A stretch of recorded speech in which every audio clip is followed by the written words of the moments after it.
Hello, আসসালামু আলাইকুম and welcome back to my channel Tanuj kitchen. আশা করি ভালো আছেন সবাই। আমি আল্লাহর রহমতে বেশ ভালো আছি। আজকে আবার একটা নতুন রেসিপি এবং একটা ইউনিক রেসিপি বলবো, সেটা দেখার জন্য আপনাদেরকে স্বাগত জানাচ্ছি।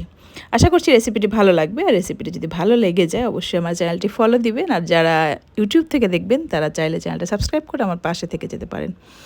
তো আমি একটা রেসিপি করব, এটা আপনারা দেখুন, যদি ভালো লাগে অবশ্যই কমেন্ট করে জানাবেন। আমি গার্লিক সসেস করব।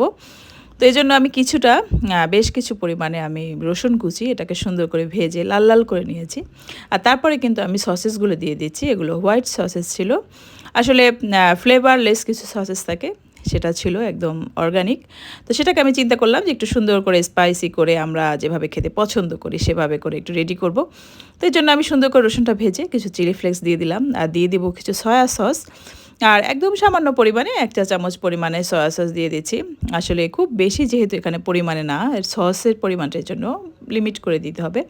তো এগুলো আসলে পরিমাণ বলার কিছু নেই, আন্দাজ করে দেখে নেবেন। আর যদি আপনারা রেসিপিটা করতে চান এভাবে করতে পারেন। আর তারপরে একটু গ্রিন সস দিয়ে দিব প্রাণের, আর তারপরে দিয়ে দিচ্ছি টমেটো সস। সব কিছু মিলেমিশে একটা এত সুন্দর ফ্লেভার এবং অ্যারোমা বের হচ্ছিল, মনে হচ্ছিল কি একটা রেসিপি যেন হচ্ছে। এই রেসিপিটা আমি ফার্স্ট ট্রাই করছি, আর সেটা আপনাদের সাথে শেয়ার করলাম। আশা করছি রেসিপিটি ভালো লাগবে। তো টমেটো সস দেওয়ার পরে আমি কিন্তু সুন্দরভাবে সব কিছু একসাথে মেখে নিচ্ছিলাম। আর এটা যখন ফ্রাই হচ্ছিল এত সুন্দর একটা অ্যারোমা বের হচ্ছিল, মাশাআল্লাহ খুব ভালো লাগছিল। তো আজকে ইফতারিতে এই আইটেমটা আমাদের সবার মানে টেবিলে সবচেয়ে বেশি একটা ফেভারিট আইটেম হয়েছিল। তো তারপরে আমি এখানে কিছুটা পরিমাণে ক্যাপসিকাম দিয়ে দিলাম, খুব বেশি না, অল্প কিছু পরিমাণে ক্যাপসিকাম, জাস্ট ফ্লেভারের জন্য এবং খাওয়াটা যাতে আরেকটু ফ্লেভারফুল আরেকটু ভালো লাগে এজন্য। এবং তারপরে একটু পেঁয়াজ দিয়ে দিলাম কিউব করা।